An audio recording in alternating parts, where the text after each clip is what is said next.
Hi, I'm Dr. Becky Gillespie. Is sugar the thing that stands between you and weight loss? Then I invite you to watch over my shoulder as I help Chinita flip her sugar addicted diet to a diet that naturally cuts her cravings and eliminates hunger. And I want you to watch through as we come up with a kind of weird way for her to deal with sugar in her home.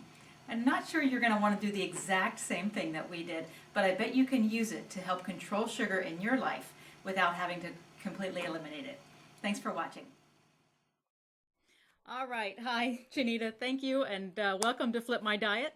And we're going to go ahead and get started. I know I've been talking with you and back and forthing on some emails, and I took a look at your nutritional history, and I took a look at your daily food journal that you sent me. And I'll tell you one thing that really stood out, and I think that you probably see this as well, is sugar. Oh, yes. Yeah. All right. Well, so can you, why don't I have you start talking a little bit about that? It started young, and I had a craving for sugar, and maybe 10 years ago, I was able to kind of get away from it. I can't say at what point in time or what made me start eating more sugar again, but now I've gotten to the point where it runs my life. I don't know if it makes any sense. Like if I eat something salty, I need sugar, something sweet behind it, and vice versa. And I have really bad PMS cravings for sugar, for something sweet. Even at 50, Yeah. I still have them bad, and I just don't know how to get a hold of it. Sugar is addictive. And I threw up a slide here for you, and you probably can relate to a lot of the things on here. And I want to have this for the people that are watching us and can relate to your story with sugar. You feel bad when you don't have it? Yeah. Yeah. Always. That's me. Yeah. Always on your mind. Yeah. Sugar fix. Yeah. When am I going to get my sugar fix? Yes. You feel fatigued. Once you start eating sweets, you can't stop. You said even other things can trigger your sweet tooth. Sneak junk food or hide it from your family. You eat sweets until you feel physically sick. It's like you don't want to stop until, okay, now I have to stop. That's me. Yeah. Yeah. And you know what? That was me too. I was Oh, wow. I was a huge sugar addict. And it's one of the reasons I really wanted to talk with you, because I could relate so well to your story. When I remember, one of my earliest memories was riding home on the school bus and dreaming about what I was going to be able to eat when I got home. Was anyone else going to be in the kitchen? So I could just get it and not be bothered by someone saying, one of my brothers, what's up? Oh, look how much you're eating. And, I didn't want to deal with it. I just wanted my sugar. And I dealt with that for the longest time. And I will tell you, I'm no longer addicted to sugar. There is a way around it. And that's one of our goals that we're going to have for you today, Chinita. Wow. Okay. That would be life changing. Just that alone would be life changing for me. And when you get rid of that, there's so many benefits. You feel like you're back in control, because this sugar on your mind all the time makes you feel like you're not controlling your life the way you want it to. It really does. Yeah. And it's also, of course, going to give us the benefit of losing weight, because sugar is highly caloric. Yeah. So let's talk about the effects of sugar on your body. And I wanted to talk with you about this because I think one of the biggest steps that you can take in getting past a sugar addiction is understanding what it does to your body. Because if we don't really understand it, we're not in control. So let's start off with actually this top line I threw in here. We have this chemical in our brain called dopamine, and it's a feel-good chemical. It is released anytime we eat, because we are creatures that need to survive on food. So we were built and programmed to feel pleasure when we eat. So this is kind of an interesting thing if you start thinking about this. Anytime we eat, we feel good. It's a pleasurable feeling. We actually get a biochemical change in our brains. This dopamine gets released. Now, when you eat sugary foods, they create an unnatural surge of dopamine. It's like this quick peak. It's like, I mean, you've experienced this. I know I have before too. It's, you have a big rush of sugar and it's almost like you just hit the lottery. It's like, wow, I feel so good. Yes. So what does that do to you? Makes you want more sugar, doesn't it? Yeah. It's like, who doesn't want to feel, who doesn't want to feel like a drug addict? Absolutely. And you know what? That's an interesting analogy that you make there, because dopamine is actually what heroin addicts and people that are addicted to illegal drugs, that is the substance in their brain that will get released. Wow. And it makes you feel like you just want more and more. I always would say, you know what, a chocolate bar does nothing for me but make me want another chocolate bar. That's true. Yeah. It is hard to eat just one. It is. Because but see, here's kind of the takeaway.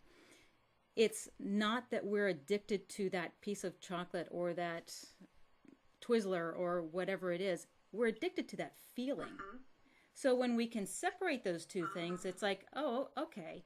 And then if we take that one step further, it's like, oh, well, wait a minute. Well, any food is going to give me some dopamine. Now, it's not going to be as major. But right. But here's, let me take it one more step. The next thing down there, if you repeat this too often, this surge of dopamine, your dopamine receptors start to downregulate, which means that you build up a tolerance to it, which means that you need more sugar in order to get that original high.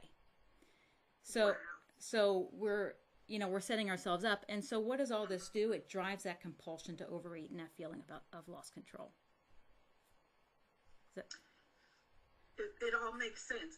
And as you're saying all of this, I'm replaying some of my activities in my mind, and that really is what takes place, what happens. Yeah.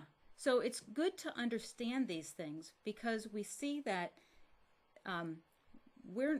it's our chemistry in our body that is acting the way it's supposed to when we eat different foods. So when we eat sugary foods, that rush, because it's so easily absorbed into our system, we get a rush of calories that gives us a rush of this dopamine response in our brain, and we get this high. It's exactly how the body is set up to work. So we're just going to work with the body and give it better foods and different foods, and allow it to move past this sugar addiction. All right. Wow. Okay. So breaking this food addiction, I should put sugar addiction up there. First thing is understanding the brain chemistry, which is what we went over. Oh, here's something else I wanted to bring up for you, Chinita, and you've probably experienced this as well. Because you've been on different diets before, which means that you've probably given up sugar before. Have you gone cold turkey before? I have, and it caused me to have terrible headaches. Yeah. And so much so where I just say, forget it. Yeah. Isn't it crazy? We think, how would the body want sugar? But it does when we give it up. Initially we go through that withdrawal where our body is saying, hey, give me some more, give me some more, give me some more. And it is exactly that. We'll get shaky. We'll get headaches. You just feel really wiped out, and it's a tough period to get past. I get in a bad mood. Oh yeah, yeah. It's a wonder if you want to get in a bad mood, give up sugar, right? If you're addicted to sugar, so there's ways that we can get around that. Okay. When we want to break our sugar addiction, we have to understand the brain chemistry, which we just were talking about. We want to manage those withdrawal symptoms. Now, the best way to do that is to give your body more volume and more micronutrients. Now, micronutrients, these are your vitamins and minerals, and they're going to be found in your fruits, vegetables, beans are extremely high in micronutrients. Okay. So what they will do for your body is a number of things. When you get, your body's digestive system has little receptors all over it, and they're picking up how much food is going through, how many nutrients it's getting. If you're filled up on nutrients, it's going to shut off your hunger signals. It's going to shut off your cravings, because your body says, okay, we're good. I've got enough micronutrients here, and I've got enough volume of food, feeling perfectly fine, your hunger and cravings are going to stay under control. With volume, what I'm talking about is eating foods that fill up your stomach. Your stomach has stretch receptors in it. When those stretch receptors are pushed out, they're going to send up signals to your brain that are going to shut down your hunger, because there's enough going on in my stomach right now. I don't need to feed myself anymore. Does that make sense? It does. Yes. That's good, because I didn't feel like I did a great job explaining that, but I think we're right on track. It does. All right. Yes. All right. Then we'll talk a little bit more about that in just a moment. But the other thing we're going to do to break this addiction that you're having is we're going to make sweets less convenient, but not forbidden. Okay? So when we tell ourselves, no, you can't do that. No, you can't have that. What's the reaction that we normally have? You feel deprived. Yeah. And you get mad, or you seem like you think about it more when you tell yourself you can't have it. Yeah, exactly. And so then we go into full-blown willpower. And, willpower just cannot last that long. So we don't, we know, right? Not mine. Yeah. No argument from you there? No. So we don't want to rely on willpower. That's not what we want. But if we know that we can have it if we want it, but we come up with some ways to make it less convenient so that it's not really worth the effort, then we're on a much better track. Okay. So, Chinita, you had mentioned that this is pretty much your current eating style. You're a junk food junkie and a healthy eater. If that makes any sense to you. Well, it does. Go ahead. Because when I cook almost every day, and I tend to cook healthier meals, but in between those healthy meals is where the junk comes in. All right. So your meals, you feel like you're on track on your meals, but then there's in between time you're not making it to the next meal without falling for a snack there. Right. And I think mine got worse maybe over the past month or so. I went through a whole lot of my mom got sick, and I had to go to New York for a while, and just kind of got thrown off track. And then so you come home and I don't feel like cooking, and you're just grabbing like subs or something quick, or rotisserie chicken, or stuff like that, where I'm normally in the habit of cooking. And so I just think over the past month or two, it just got worse, and I could see that it got worse, and I could see that I was losing control over the junk food. Yeah. So other things come up in life. Eating takes a lower priority and becomes more of a convenience. What can I just get into my system here? Okay. Right. So we could spend some time here figuring ways to make healthy eating more convenient, have it right at your fingertips so that it's pretty much a no-brainer. Let me take you through a couple of these right before we get to what we're going to do with your changes here. Looking over your daily food diary, what I notice is that you're not eating a lot of food. No. Yeah. Think about this though. You're not getting a lot of volume in your stomach. But I'm eating a lot of empty calories. Right.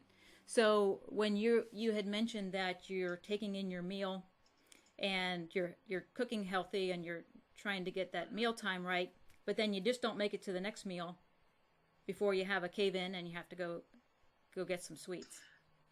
Right, because the craving isn't so much that I'm hungry, it's the craving for the sweet. Okay. But cravings will get started, and here's our biochemistry coming into play again. Okay. So cravings will come when our body feels like it needs more nutrients. Okay. So if you're eating, let's say, you had mentioned you're eating a sub because it's quick and easy and you just had to get something because life was getting in the way. So that sub has maybe white bread, maybe is it white bread? This one did, yes. Okay. This one did. Okay. So that's basically pretty darn close to sugar that gets broken down very quickly. So that's going to go into your system very quickly. It's going to taste really good and it's going to feel really good because you're going to get that dopamine response. Right. But when that sugar gets into your system, your blood doesn't want to have high blood sugar. That's what diabetes is all about. Your body does not do well on high blood sugar. So when you eat white bread or any type of sugary sweet type of a thing, that sugar is going to get into your system or into your bloodstream very quickly. So your body says, well, this is not right. We got to get this out of here. And so it pumps in insulin. So these are all kind of the diabetic words, right? So it pumps in insulin. This is a normal response, though. This is what should be happening. And that insulin's job is to clear that extra blood sugar out so you have a normal blood sugar level. So when you eat things like that, they're going to dissolve or digest very quickly and leave your digestive system so you have no volume, right? So hunger and cravings are going to be not too far behind. Also, now it's all surged into your bloodstream. So your body says, let's get this out of here. Well, your body can only use so much of that blood sugar for energy. The rest of it's going to go in storage. Guess where it goes into storage? Fat cells. So is a really good place for it to store those calories. So what we want to do is put more volume into your meals, put more micronutrients into your meals. So you're going to have a steadier, slower increase in that blood sugar. So it lasts over a longer period of time. That's going to give you a more sustained energy level. It's also going to keep your body is going to be able to use the sugar for energy and not have to put it into storage. Okay. Does that make sense? It does. Okay. It does. And when we look at your diet, and we look at most Americans, they actually came up with a term for it. They call it the SAD diet, the Standard American Diet, which is kind of ironic, isn't it? Sad. Because it is kind of sad. It is. Yeah, and this is what we find that most Americans, and we're talking about America. We'll talk about this in any developed country pretty much anymore. 55% of the calories are processed or refined foods. That's what we were talking about with like the white bread, sweets, processed foods. We're talking about with your frozen meals, anything like that. Canned and boxed and whatever is pretty much processed foods. 30% animal products, that would be your meats and dairies. 11% what I call the superfoods, the veggies, fruits, nuts, and beans. And you know what? 11% actually sounds like we're doing halfway decent. I mean, it's at least a double-digit number, right? Right. But the problem with that number is that almost half of it is from white potatoes.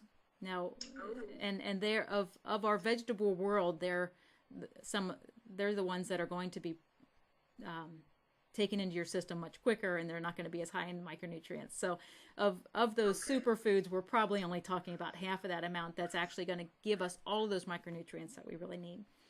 And then about 4% whole grains. And I threw this up on a chart here just to kind of visualize it a little bit better. Right. So what we have with the SAD diet is basically a diet that's low in fiber. Fiber is a great thing for dieters because it will slow down your digestion of foods, which keeps them in your stomach longer. And it also is going to keep that blood sugar from skyrocketing and, then plummeting and making you feel really, really tired. The SAD diet is low in micronutrients, it's low in volume, it's high in fast-absorbing sugars, and it's high in calories, and it's high in unhealthy fats. And so what I mentioned with this is it's the perfect fat-storing diet, right? It's a great diet for packing on some pounds.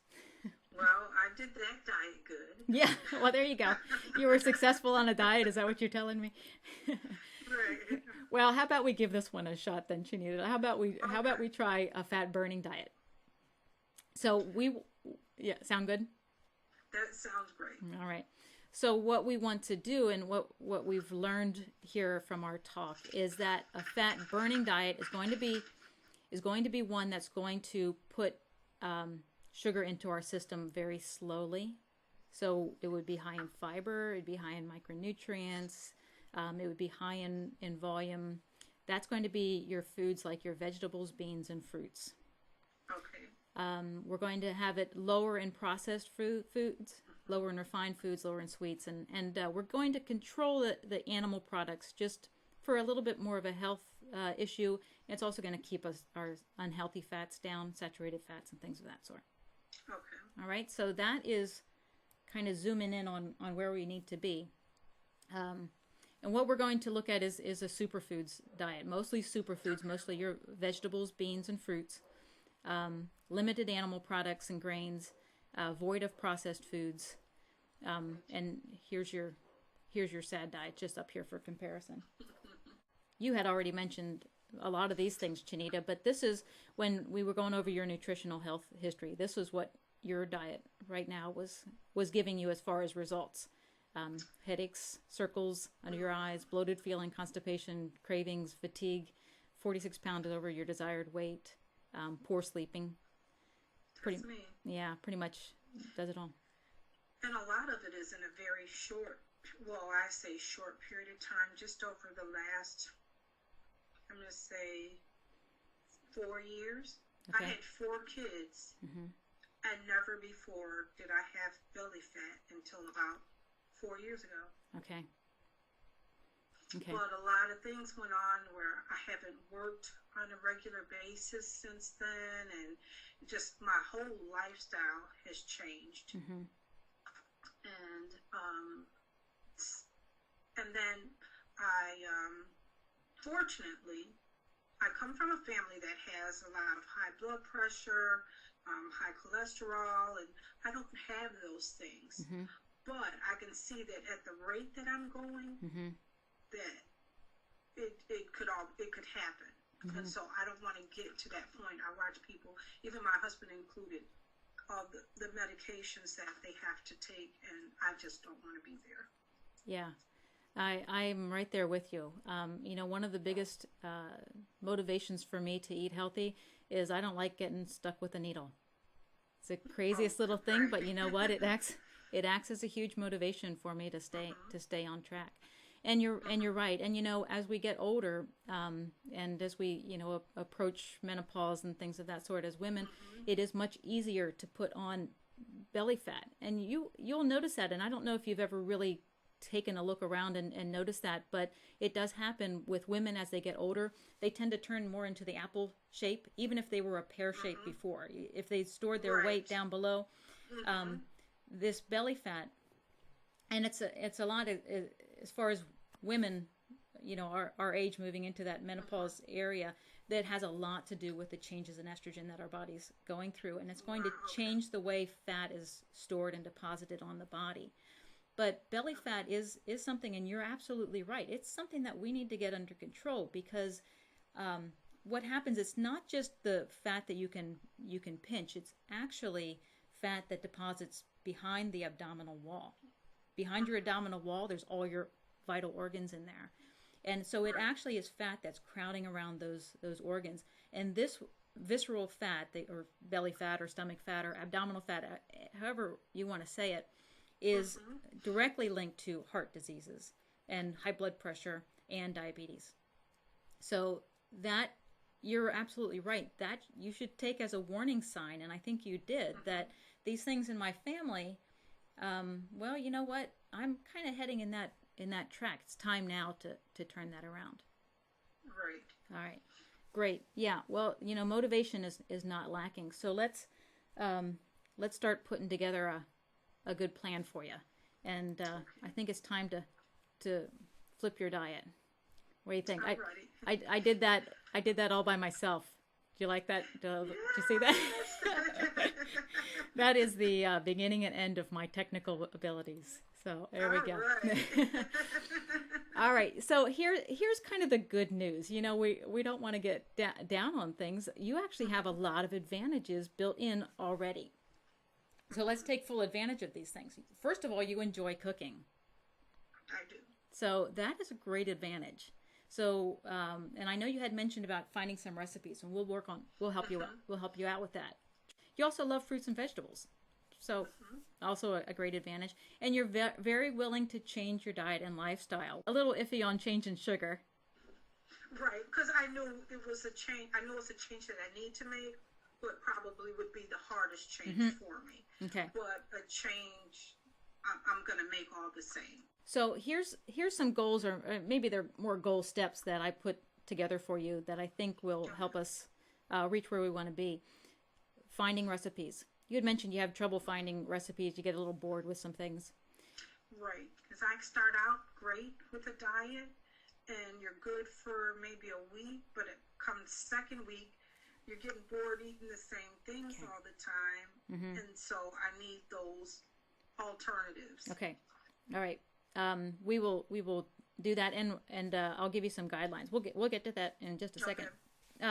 We want to set clear rules for you, so you don't have to think too much about what you're supposed to be eating. We're going to allow sugar, but we're going to make it more inconvenient. So it's not as so we're not taking it away and going, oh no, no more sugar. But we're going to make it less convenient, so it's not as tempting for you. And we're also going to work on changing your focus a little bit of a mind thing that you can do. Very simple, take you about a minute every day. That I think will give you a better focus here. So let's go a little bit more into depth with those goal steps that I just put here. Finding recipes. I'm going to send you the Superfoods weight loss plan. You don't have that? Okay, no, I don't. Okay. That's got about 50 different recipes I like that have worked for me, worked for my family. We've got a 19-year-old daughter, and she enjoys them. So it's nice, well-rounded recipes. I think you'll find some good things in that. And I'm also going to give you some recipe guidelines. Do you like to search for recipes? Is that kind of a... I do. Okay.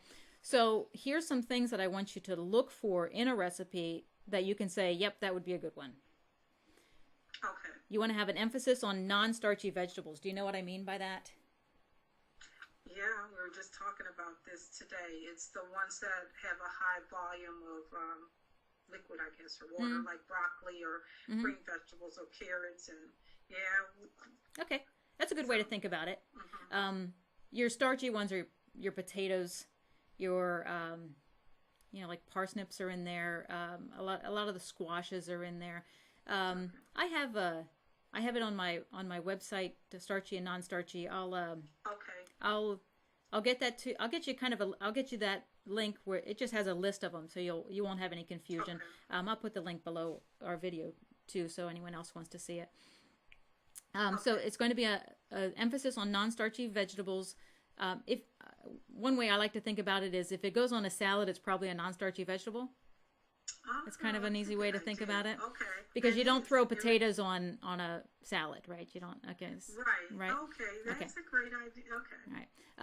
We're going to put in when we're looking for recipes. I want you to find ones that have beans in them. So look for that. So Google, veggie and bean recipes or things like that, and go ahead and search it. If you're one of those people that kind of likes to do that, it's a great little hobby to do on your iPad. Okay, so now I have a question. Does it depend on what kind of beans? Because I thought that some beans are starchy. Beans are starchy, but beans are high in fiber, and that's their saving grace. And I'll tell you what, Chinita, it's an interesting thing with beans. They're a great dieting tool, so overlooked. The starch in them is actually more of a resistant starch, is what it's called, which means that it's not going to absorb like other starches, and it's actually going to go through your system. It will actually carry, it will go through more intact, so the calories are not going to absorb into your system. So you can eat beans and not get as many calories as it might say it would say on the package, would not be absorbed in your system because they're resistant starches. Resistant starches, okay, because I love baby lima beans. They would work. They'll work for us. Okay. All right. Okay. Okay. Now, and black beans, do you like those?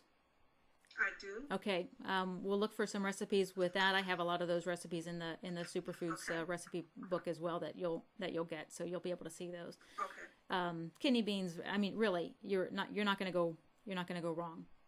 So. Okay. Not a big kidney bean eater, but I like pinto beans. Okay. All right. Same color. That's fine. That's fine. I'm not going to nitpick on those. If you're eating pinto beans, I'm good. Okay. I'm right there with you. All right. Okay. All right.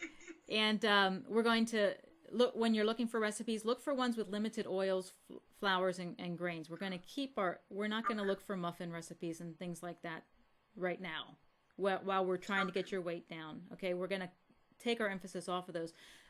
Now, here's a kind of a thing with oils.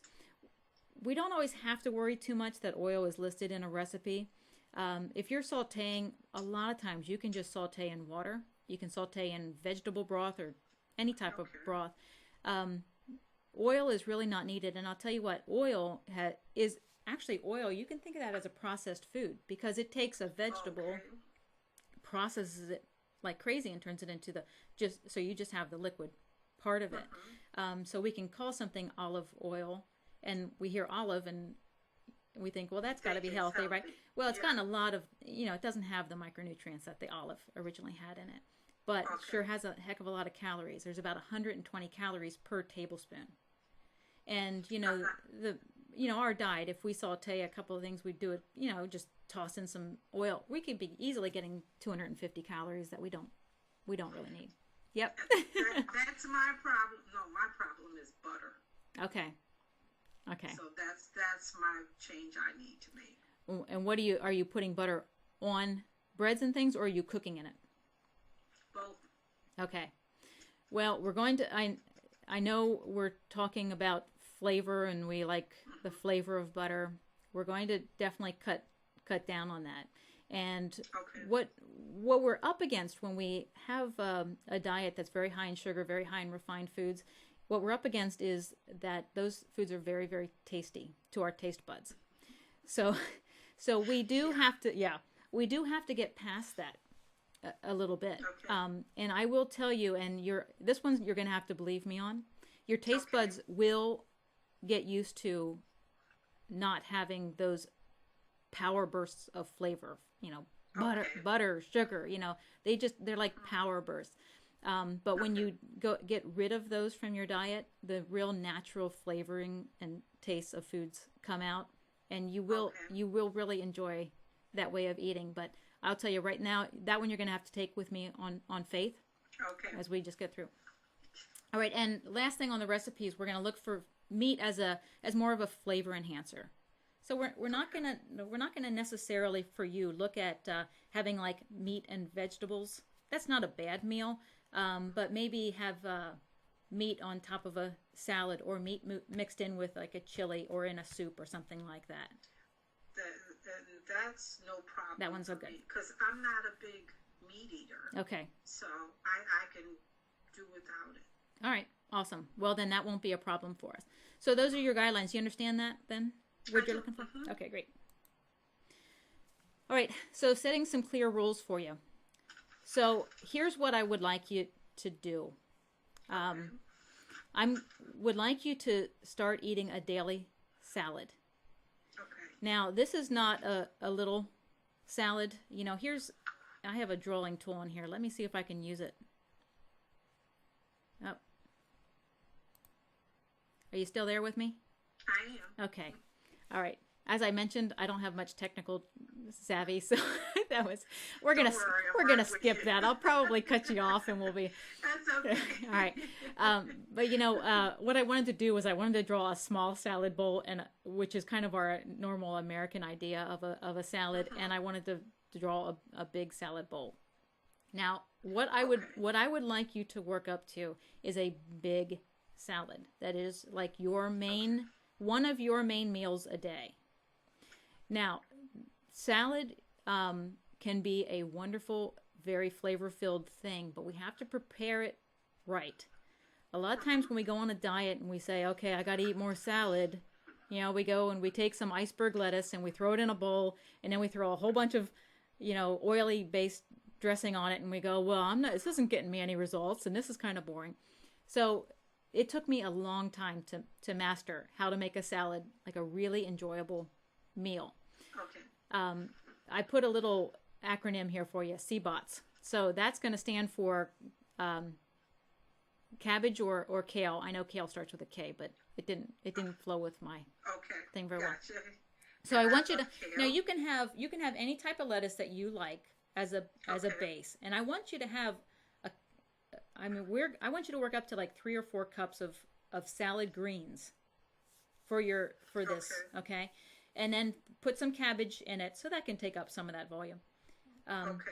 The B stands for beans. But just throw some beans on there. Even start with like a 1/4 cup or so, just a handful, O stands for onions. I'd like you had mentioned onions, so onions. All right, awesome. Okay. So onions are very good for weight loss. The micronutrients they have in them are going to be excellent for you, especially when they're eaten raw. So those will help to be on your salad, and they'll add some flavor for you, especially if you like them. T is for tomatoes. Tomatoes also are going to be very helpful for us with our weight loss. They're very high in density too, so that's going to help you out as well. And the S stands for seeds, and I could put seeds and nuts, but then again that would ruin my little acronym, and I like to throw a little one in every once in a while. But what the seeds and nuts, and Chinita, I want these to be raw nuts and seeds.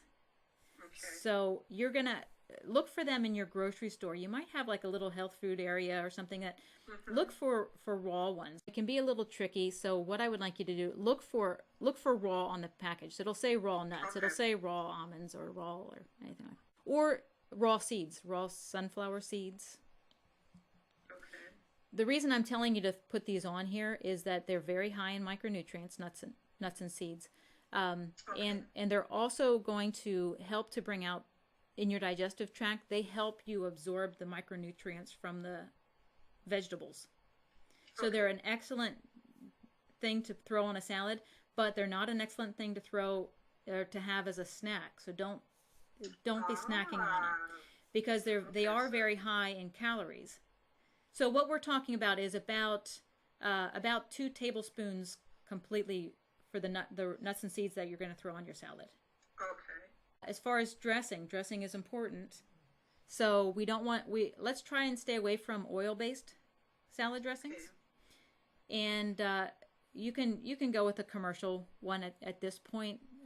Ideally, you can make your own at some point down the line if you really like to cook. You can, or it's really just more blending. But they're from like raw nuts and seeds. You can make your own salad dressing. There too, that's going to help you absorb the vitamins and minerals from the. But that's down the road. Let's just stick with right now, for convenience sake. Let's stick with some commercial brands, but look for no oil. Look for low calorie. Cooked non-starchy vegetables.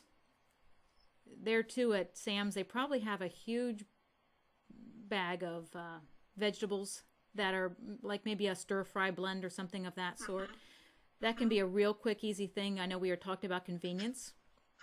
Right. That can be a great way to just have vegetables cooked with your dinner. And here again, you are not going to eat too many of them. The more you eat, the more you're going to lose weight. Oh wow! Okay. Yeah. So do not skimp on them, because here again we go back to that volume and micronutrients. The more of these non-starchy vegetables, like that stir-fry type of a vegetable that you make and eat, the more volume you have in your stomach, the more micronutrients you have in your body. Your brain says, okay, we don't need any more food. We're going to shut down hunger. We're going to shut down cravings. I put on here a 1/2 cup of beans. That's just kind of in the rules, but you might throw them on your salad. Beans are actually very easy to get into your diet if you're eating chili, if you're eating soups that have beans and vegetables. A great choice for you. Great choice. Okay. And two fruits then a day is where I'd like you to be at. 2 fruits. Okay. How about breakfast? Mm-hmm. Go ahead and ask me what you want to ask me. Yeah, because I tend to skip breakfast. I don't have a Mostly problem because, with. Go ahead, finish your statement. okay, and I was going to say mostly because either I'm not hungry, first thing in the day, or trying to figure out what to fix for breakfast. Yeah, and I'm going to tell you that I don't have a problem with that at all.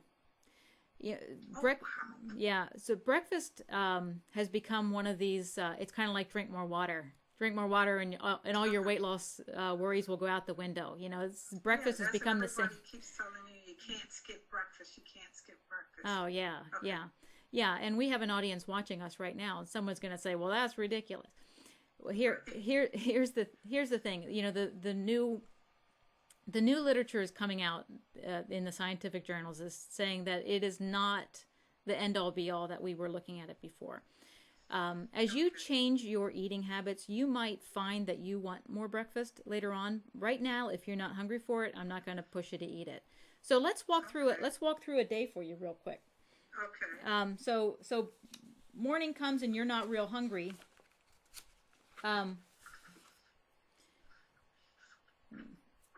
And Maybe go ahead.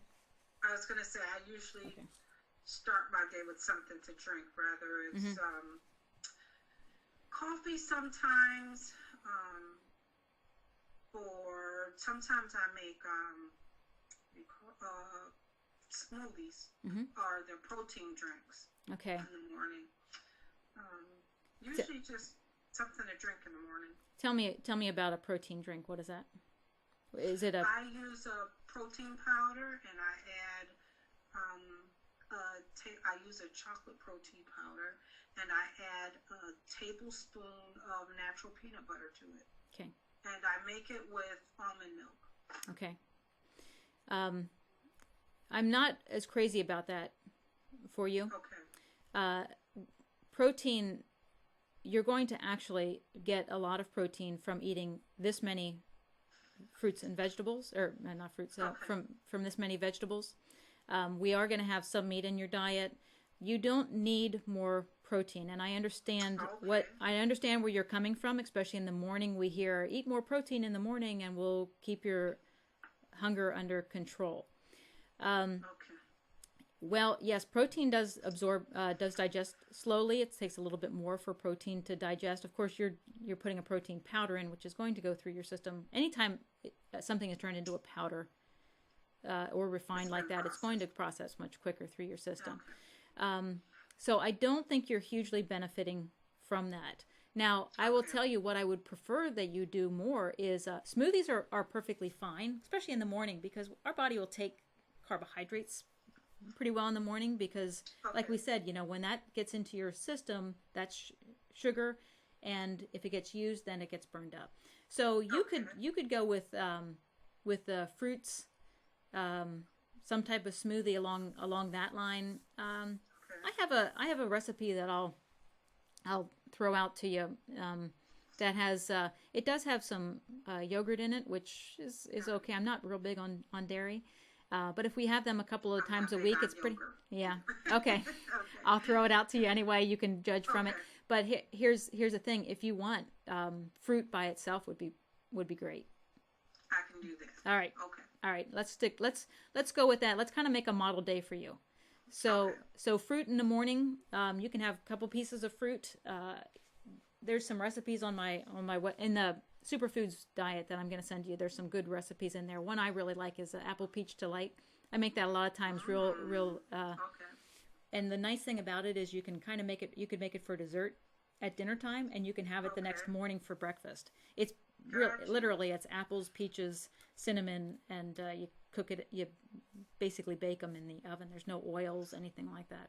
Really good. Sounds great. Really good, simple, and super quick. Okay. So that'll be a good one for you. We'll make sure and highlight that one. For me. Okay. All right. So let's continue on our model day here. Then lunch. Okay. What's lunch going to look like?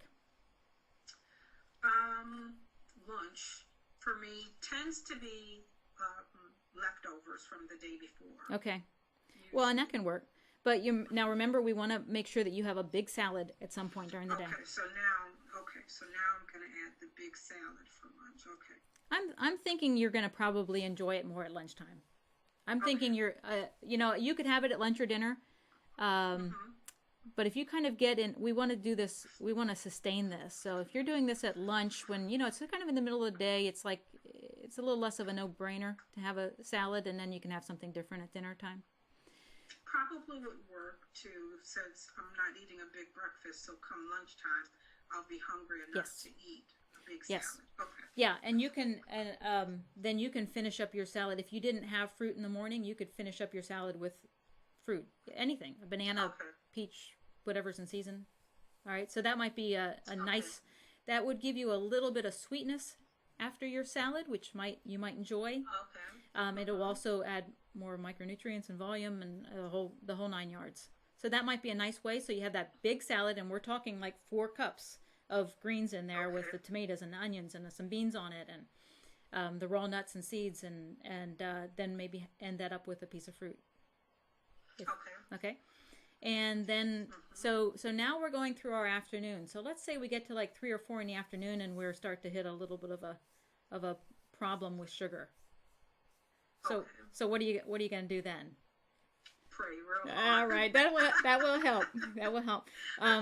Let's talk about that before we get into your dinner, and don't let me forget to come back to dinner. We want to finish out your whole day here. But so look, we're going to allow sugar, but here's the caveat. Here's the catch. I will say, we're going to make it as inconvenient as possible. Now, I am not telling you to eat sugar in the afternoon. That's not what I'm telling you. But if you come to that point where it's like, you know what, you've had a stressful day, you're falling back into that old pattern. Here's how I want you to handle that. We're going to make it inconvenient. I have a couple of ideas. I have one off the top of my head. We're just going to throw this out. This is kind of unique to you. It's not anyone, and I want you to see what you think of it. My thought is, when I was looking over your nutritional survey, you said that you never smoked before. No. Okay, why is that? What is it about smoking that just? It just did not.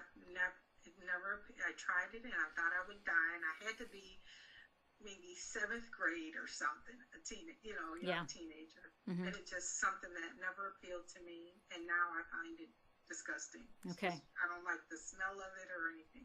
Okay. Well, what my thought is that we're going to handle sweets like they would be cigarettes. So, when people don't smoke indoors because it gets all over everything.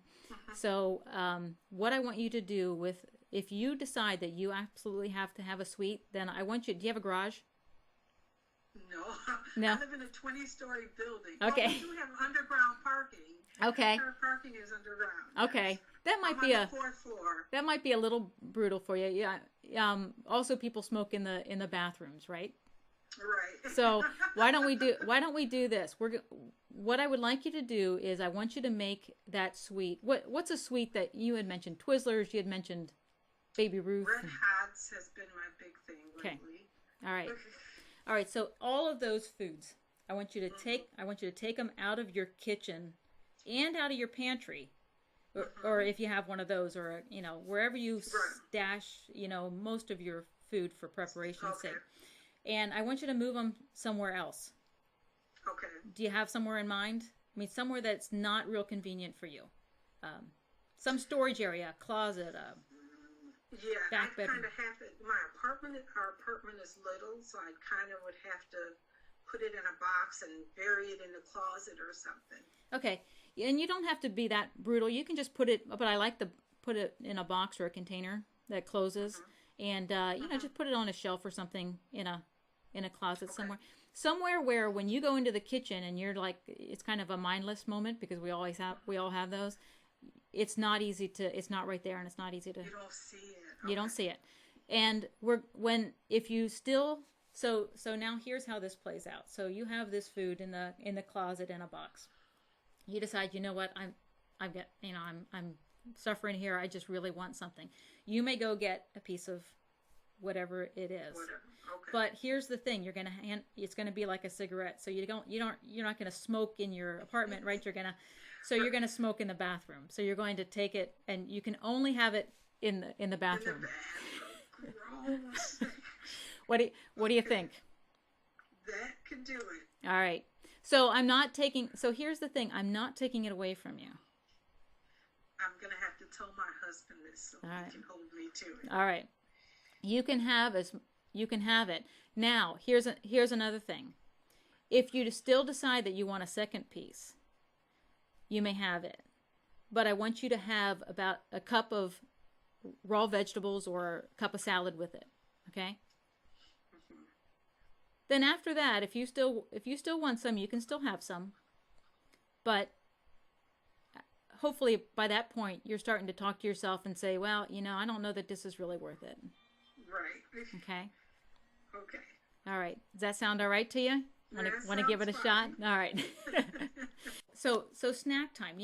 We've taken on snacks, as snacks have to be kind of a treat or what I want you to do is in the afternoon after you had that big salad, if you're kind of feeling hungry, then I'd like you to have some leftover type of superfood that you've made before. So if you had soup the night before and you had leftover, this would be a great time to have a bowl of soup.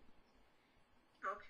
And you do it right when you start to feel a little bit of hunger. You don't want to wait until you're really, really hungry, because then you're going to be more apt to go for the sugar because your body's screaming, I don't have enough in me right now. Get me something quick. That's going to digest quick. All right, so think about that. So snack, let's redefine snack a little bit. Maybe have a vegetable bean soup that was left over from dinner the night before. Something like that. All right, so then we're going to go into dinner. So what might dinner look like? Beans.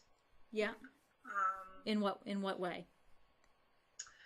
I tend to cook my beans with smoked turkey meat. Okay. And so we eat, and then we put it over rice though.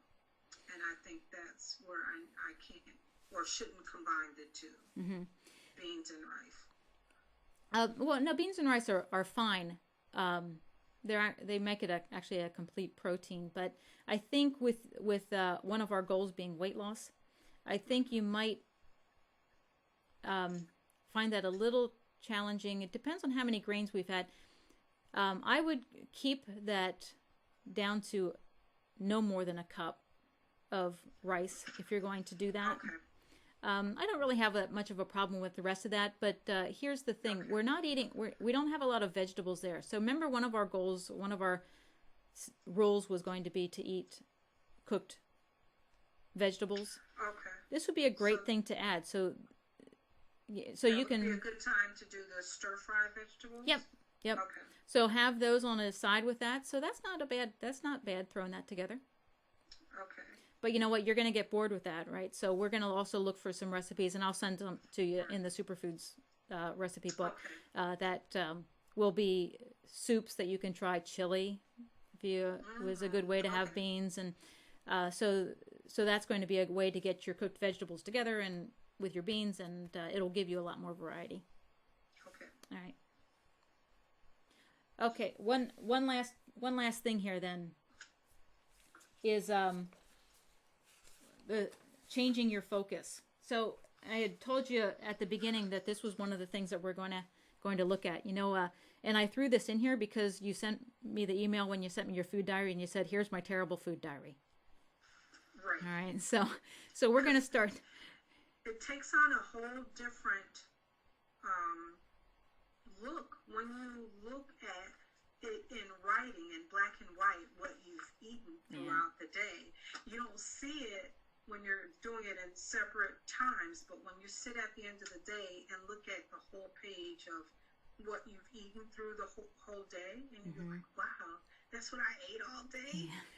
So yeah, not good. I know, but you can't lie on paper, huh?